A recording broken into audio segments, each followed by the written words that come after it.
हाय, मैं हूँ टीना।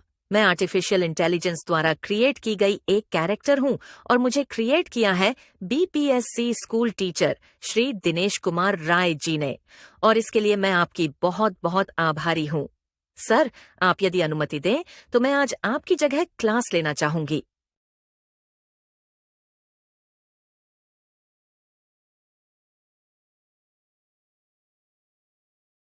यह कविता एक ऐसे इंसान की बात करती है जो सादगी और प्रकृति में खुशी पाता है। वह अपनी कुछ पुश्तैनी जमीन पर खुश है, जहां उसके मवेशी दूध देते हैं, खेत अनाज उगाते हैं और भेड़ें उसे कपड़े देती हैं। गर्मियों में पेड़ उसे छाया देते हैं और सर्दियों में लकड़ी से उसे आग मिलती है। वह अच्छे स्वास्थ्य और मन की शांति के साथ शांतिपूर्ण जीवन जीता है। उसकी रातें आराम की नींद में गुजरती हैं और दिन पढ़ाई और आराम में। कवि चाहता है कि वह बिना किसी पहचान या शोर शराबे के दुनिया से चला जाए। Happy the man whose wish and care सुखी है वह व्यक्ति जिसकी इच्छा और चिंता a few paternal acres bound, केवल कुछ एकड़ खानदानी जमीन तक सीमित है। Content to breathe his native air, जो संतुष्ट है अपने देश की हवा में सांस लेकर इन हिज ओन ग्राउंड, अपने ही जमीन पर। Whose herds with milk, whose fields with bread, जिसके मवेशी दूध देते हैं, जिसके खेत रोटी देते हैं। Whose flocks supply him with attire, जिसके भेड़ों के झुंड उसे वस्त्र देते हैं।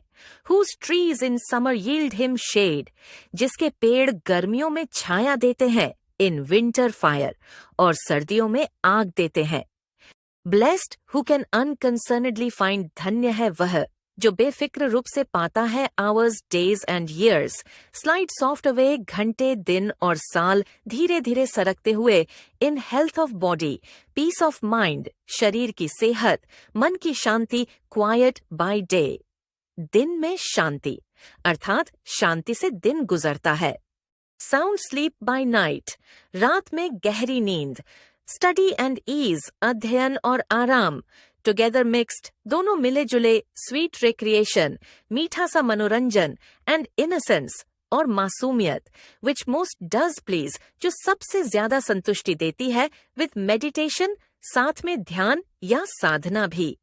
दस let me live unseen, unknown, अतः मुझे ऐसे जीने दो कि कोई मुझे देख न पाए, कोई जान न पाए।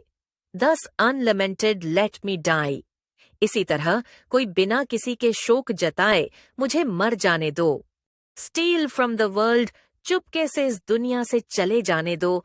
And not a stone tell where I lie, और मेरे कब्र पर लगा हुआ कोई भी पत्थर ये न बताए कि मैं कहाँ लेटा हुआ हूँ।